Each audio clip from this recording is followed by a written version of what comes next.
Yo, so y'all just put me in my car, son. Bro, we did not do that. Why would we do? He has a camera, I have a camera. Car. He has a camera, I have a camera. Why would we do that? Yeah, and I ain't gonna lie, like, this precinct is the 121. I ain't gonna lie, somebody gotta expose that precinct. Like, somebody really gotta expose that precinct. They are the most corrupt precinct probably in New York City. I ain't gonna lie, like. Yeah. You ain't gotta cry no more. I promise that I got you when I saw my soul. Double checking for the weakest, man, that's all I know. I remember bagging up at that corner store, but now we blowing smoke. And that's all I know.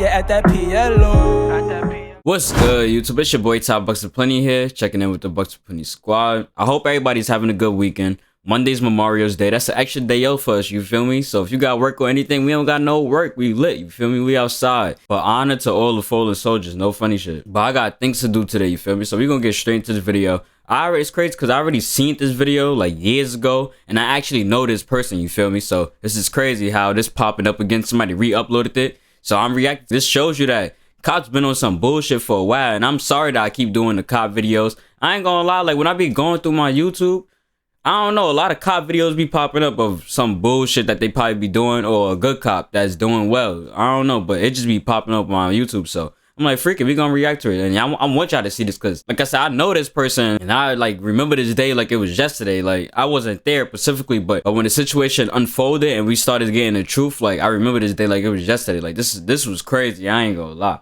So we gonna get straight to this video. So the video that we got today, we got cops caught planting drugs inside of somebody's car. You feel me? So we gonna see how they do it. Like I said, I already know how it happened. This happened a while ago, but it's about to refresh my mind too, cause like, I forgot all about this video. But it's definitely about to refresh my mind. And then y'all could, like I said, y'all could see that cops been on some bullshit for a while. Like it's not like it's new after pandemic. Nah, they been on some bullshit. But we gonna get into this.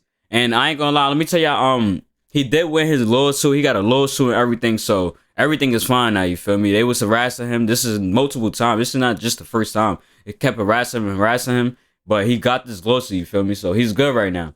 So if y'all wanted to know, like, oh, what happened after this? Because I don't know if they're going to show that, but let's get into this video right now.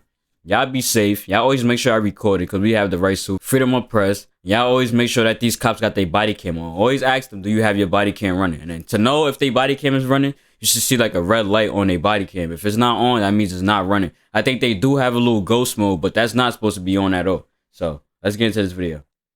What? Yo, you were just playing something in my car? In the heart of the bustling metropolis of New York City, a seemingly routine traffic stop unfolds into a gripping tale that unveils the dark underbelly of law enforcement. Alright, this was in the back seat on the floor.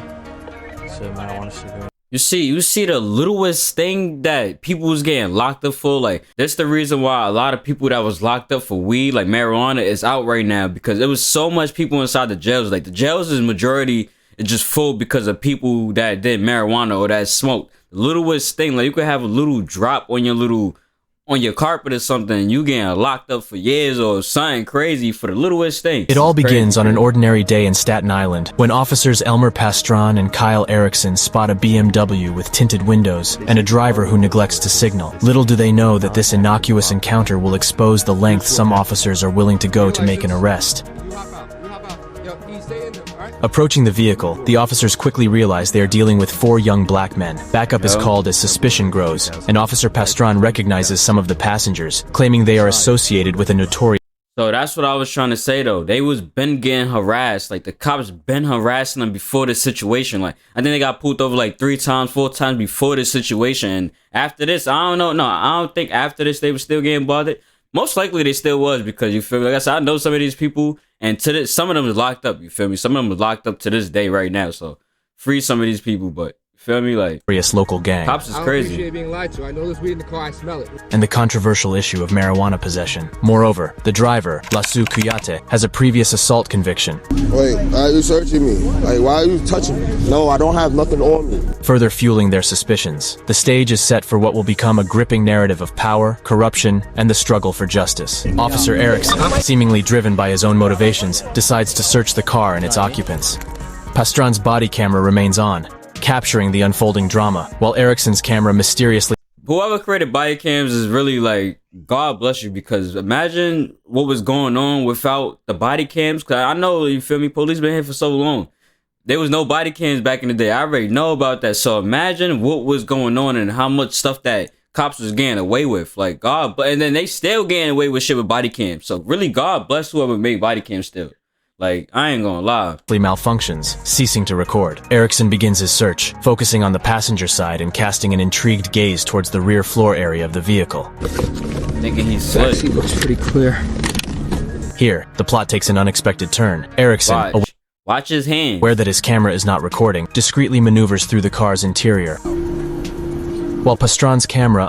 And he didn't even realize that. Because, like, you know, usually when you get your car searched, the other cops, the surrounding cops is always like, oh, move back. Because they don't want you to really try to record or what's going on. But he not even knowing that somebody right behind him recording. Like, unknowingly captures his actions. Watch this. It appears that Erickson tampered with something in the back seat, but the true nature of his actions remains a mystery. Meanwhile, the officers engage in conversation, seemingly unaware of the brewing storm of controversy.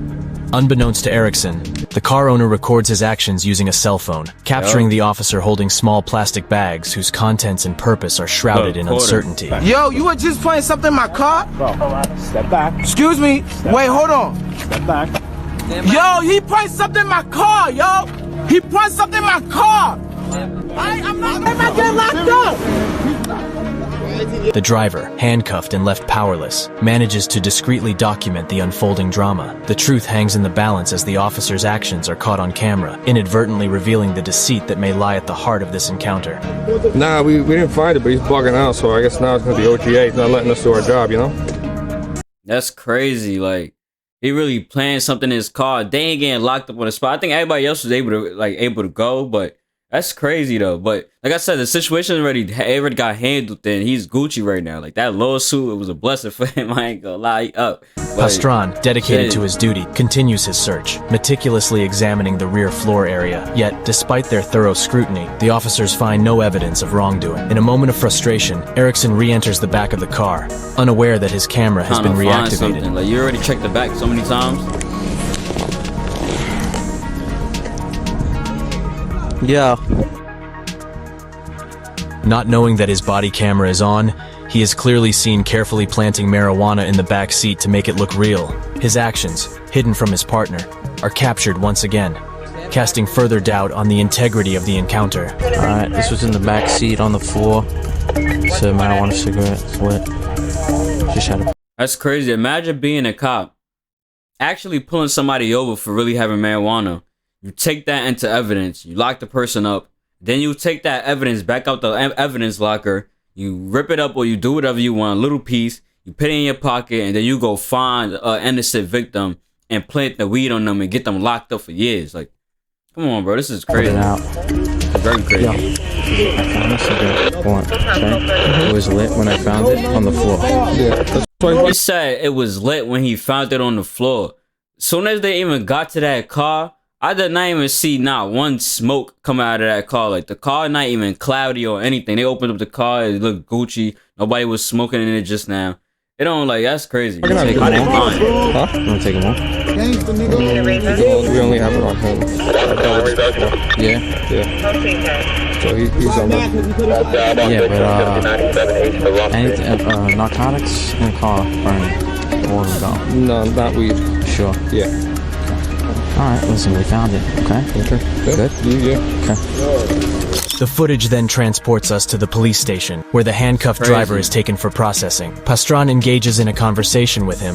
Yo, so y'all just put weed in my car, son. Bro, we did not do that. Why would we do? He has a camera, I have a camera. My car. He has a camera, I have a camera. Why would we do that? This precinct is the 121. I ain't gonna lie, somebody gotta expose that precinct. Like, somebody really gotta expose that precinct. They are the most corrupt precinct probably in New York City. I ain't gonna lie. Like I said, the minute we stopped you, everything's being recorded.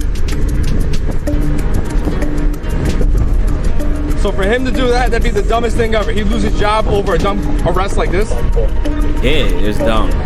And it becomes clear that the officer had not discovered any contraband during the search. However, Erickson, determined to justify his actions, allegedly finds a joint on the floor, claiming it was lit and in plain sight. How did multiple officers search that car and you're the only one that found a lit blunt? First of all, to be honest, as being like, if I was an officer and I was searching a car, the first thing I would have seen though, would have smelled was a lint blunt. Like that don't make sense. How y'all check the front, then y'all check the back. You check the back. You went to the back door and checked the back. So how the hell do you go back to the front and then find something in the back from the front seat when you already checked the back seat from the back? Come on, bro. Make two, yo, bro. Like, yo, Lasso and everybody else. You feel me? I ain't gonna say everybody else's name because it wasn't set inside of here. But I'm happy that everybody was recording. No cap, because this would have been a crazy. Should have been crazy. He probably still been locked up right now. He probably got released when marijuana just became legal. Supposed evidence becomes the catalyst for the arrest of all the car's occupants.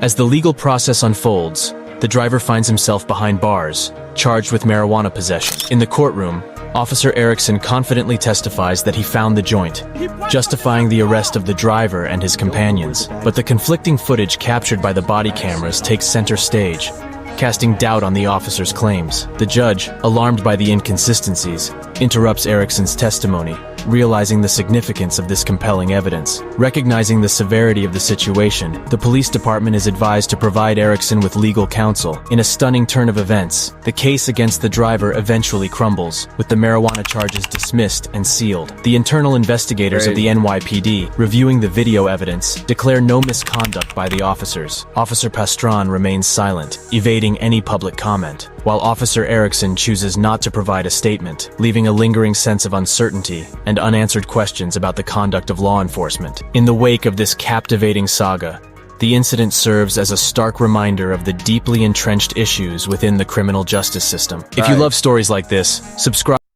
And let me tell y'all something, like, right now, yeah, the cops is crazy right now. Like, what's going on? Like, people dying and all this other stuff. Like, first, people was getting, like, stopped and frisked and all that, getting arrested. Now people dying, like, it ain't over the littlest shit. Like, you almost gotta fight back. You might die. That's one thing. Like, and one thing is, let me tell y'all a story too. Like, around this same time, like I said, the cops was crazy around this time, and they still are. But around this time, it was crazy because I think I was in junior high school. You feel me? But I stayed across the street from my junior high school until it was ready the time to go home. Finally started getting permission to start walking home. You know, from young, like I said, I live in the hood and shit. It's a lot of things that was going on that I just wasn't in tune. So like, finally got the chance to start walking home. And finally, like, all right, I'm walking home. Everything good. I go down the stairs. I just left the building. Everything. Just left the building. Now I'm walking. I don't know. Something happened on the block or around the neighborhood, but like, it was nobody downstairs. Everybody on the balcony, though. They looking down at me through the buildings. This is like literally the next hood from where this video is at. It's the next hood from where this video. So I'm walking down the street, and then out of nowhere, I look to the left of me. I see cop car. It was two cops in it. They driving, and then they just busted a turn, like a crazy turn onto the sidewalk, and they blocked me off, you feel me? Like, from me walking, because, you feel me, the car's it's on the sidewalk, you feel me? I was walking straight, they blocked me off, and then they're like, oh, you look like somebody, give me your ID, blah, blah, blah. Like, I'm like, what you mean I look like somebody? I think they showed me, like, no, I think they didn't show me a picture, but they were like, oh, you look like a boy that had an afro that they looking for. I had to give them my ID, but you know, like, I'm young, like, I didn't know.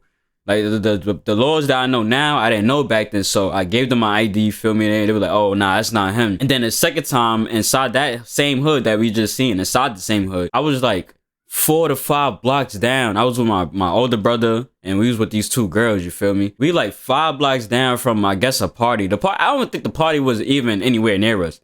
Cops was just lying. We walking the girls home. It's nighttime. We like, all right, bet we gonna walk y'all home, and then we gonna go home. So we walking home, basically. And then the same situation happened, but the cop didn't pull up on the side. He just put them on the side of us. Like, it pulled up. That's when we were like, oh, there was just a fight down there 5 blocks ago. And then the crazy thing is, like, I had my pick in my pocket. Like, I think I had Adidas pants on, and I had an afro. I told you. I had my pick in my pocket. I guess it was facing up, like the silver part. So the first thing the cop did was like, oh, it was a fight down the block. But as he's speaking, he walked up to me. Like, I don't think anybody else got touched. It was just straight me. He's sitting there walking. He walking up to me. Oh, like, he's like explaining the story about there was a fight, whatever. They looking for the people. Then as he's saying that, he's tapping my pockets, digging in my pocket, took up my pick. Like, oh, what is this? What is this? Like, I'm like, yo, bro. Like, but like I said, like, I didn't know anything about the law. But none of that shit wouldn't happen if it was now. Like, none of that shit's happening now. I'm not jacking none of that. Fuck out of there. I know my shit. I learned my shit. I'm not jacking none of this. Y'all gotta make sure y'all learn y'all shit too. Y'all be safe out here, because these cops is really getting away with a lot now. Like I said, before, people just getting arrested. Now niggas is getting killed. Like, this is no joke. I hope y'all like this video. Make sure you like, comment, subscribe, turn that post notification on to never miss a video. If y'all tired of me doing the cop videos, y'all just let me know and I'll just try to find something else. So y'all let me know what y'all want me to react to and I'll react to that instead of the cop videos, you feel me? But the video's over. Happy Memorial Day.